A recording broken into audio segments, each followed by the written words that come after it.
Okay, hi guys, Chef Charlie here. It's time for my chef tip of the week.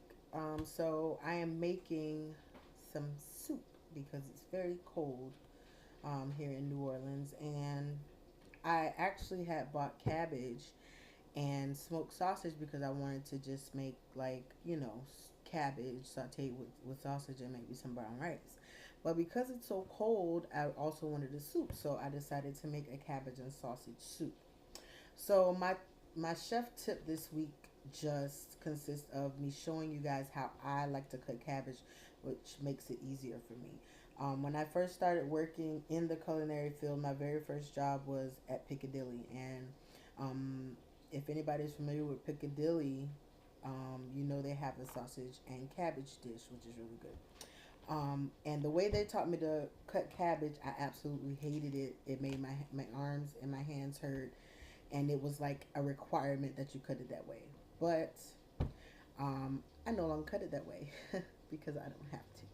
So this is the way I cut cabbage. So you start off with a whole cabbage like this, sometimes bigger, and then you cut it directly in half. First, you cut off the um, root part of it, which I have already cut that part off. All right, and then you cut it in half, and then now you have two halves. So on this half, I've already cut out the rest of the thick root or stem part of it, and then this one I have not. So I'm going to show you how to do it, and then I'm going to show you how I cut my cabbage. All right.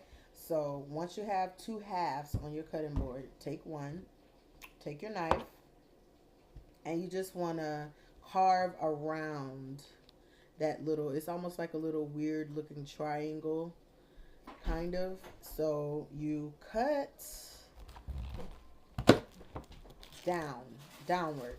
See, you make one cut like that, and then you make another cut like that.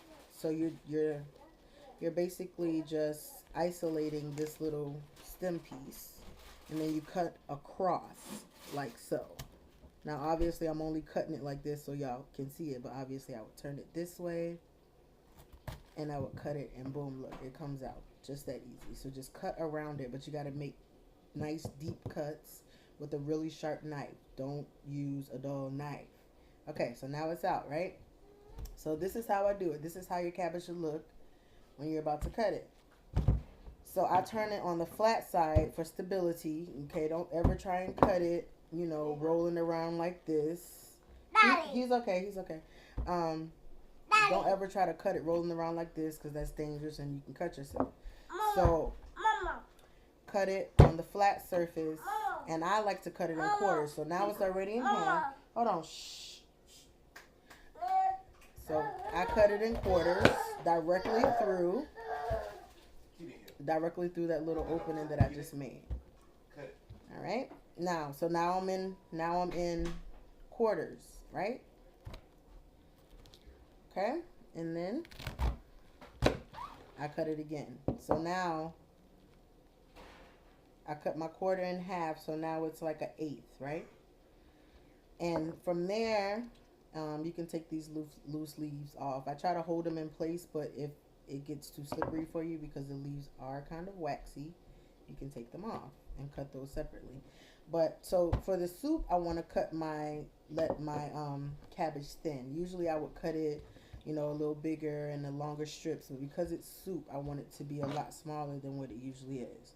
So this is how I cut mine, very thin. This is, for soup or whatever.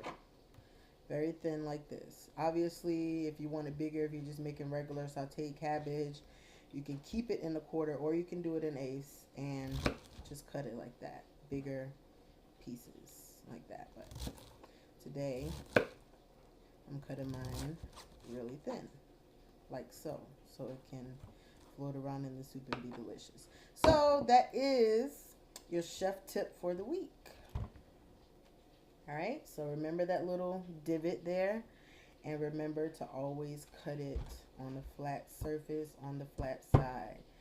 Cut it into quarters like so, and then continue to cut, obviously keeping your hand on top of the knife so that way you won't cut yourself like this. Okay, knife always in between your hands like that. All right, guys, chef tip of the week: how to cut cabbage, how I like to cut mine, how I feel like it makes it a lot easier. Now I'm gonna go make my soup. You guys have a great week. Chef Charlie out.